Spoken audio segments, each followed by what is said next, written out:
Madelyn Pryor, or the Goblin Queen, makes her debut or her return, depending on who you ask. There's lots to unpack here as we take a look at the first time the Goblin Queen, or Madelyn Pryor, makes her way to the Marvel Legends shelf. It's also, as best as I know, the only figure of the character made since 2001 by Toy Biz.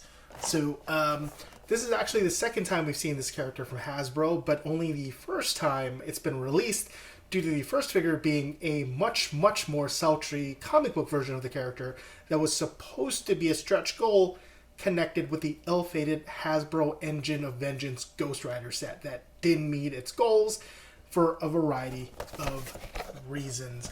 Part of the absolutely fire 1997 X-Men line that sees a lot of characters looking really amazing, and some of them, like Rogue, selling for a pretty penny on the secondary market. Will the Goblin Queen join them one day? Well, probably. Here we see at the back, we've got Magneto, Cyclops, Jean Grey, Nightcrawler, Executioner, and, of course, the Goblin Queen. This part of... was Rogue part of the second wave? Or the first wave? Whatever.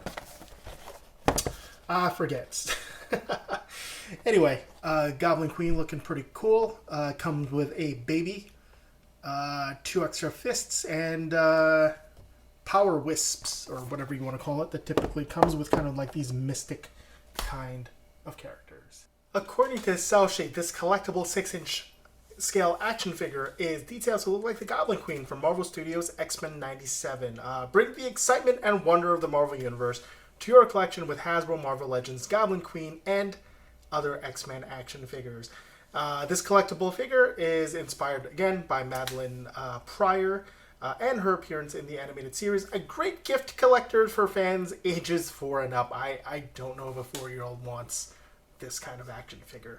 It is, of course, officially licensed for some reason. Hasbro has decided to include that in their sales sheet, and it comes with 5 accessories for dynamic posability, including alternate hands and power effects. So yeah, again, she comes with 2 extra hands, has the power effects, and it comes with a baby. That would be Cable. It is a baby. It does not come with that standard starting lineup stand. That's actually something from a starting lineup figure that I bought, Jason Tatum. And unfortunately, this thing, as you can imagine, any female character with heels, just impossible to stand. I really wish that they would include a stand with it. I couldn't find any, and I just had to use that.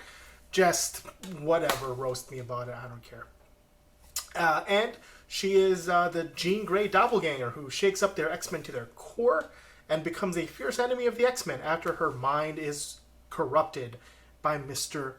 Sinister. We can take this off the stand and we'll never be able to put it back on. It is a really cool action figure. I really, really like it. The face sculpt is really good.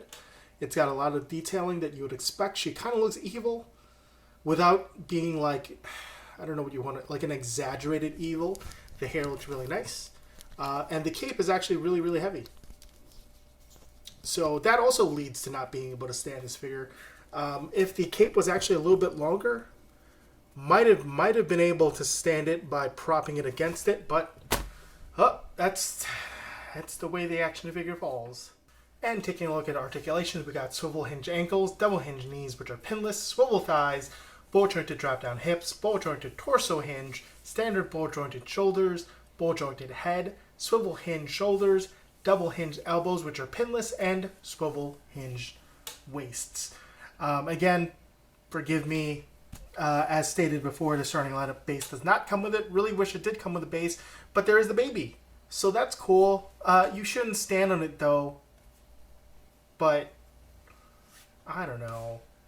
I don't know what you want me to do with this. One of the complaints about the figure, and kind of par the course at this point, that Hasbro's figure and package art both feature an inaccurate character design for Pryor.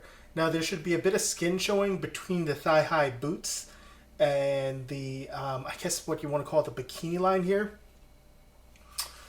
This could be either because the Hasbro version, or the the Hasbro sculptors or painters or whatever were given inaccurate key art from the series before whoever over on the X-Men 97 animated team changed their art, or if the little bit of skin was considered too mature for a figure in the toy aisle.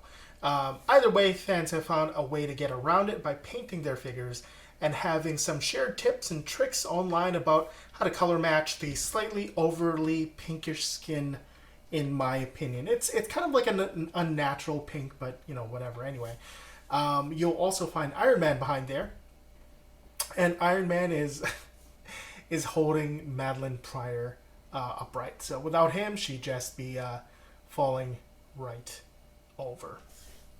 So as we move into figure comparisons to help you decide how the design language for this particular figure shapes up to others in a similar universe, we're bringing along Hasbro figures from the G.I. Joe Classified line, Star Wars Black Series, Power Rangers Lightning Collection, and the standard and perfectly 6-inch scale 6-inch Spider-Man figure. So again, you know, the figure looks super great.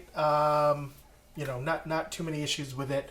You know, would look great in the shelf, but unfortunately it is something that you have to buy a stand for. So let me know what you thought of this figure. Did you love it? Did you hate it? What kinds of stuff do you prefer collecting, and what figures are you looking forward to in the next couple of months? Maybe even specifically from the X-Men 97 line.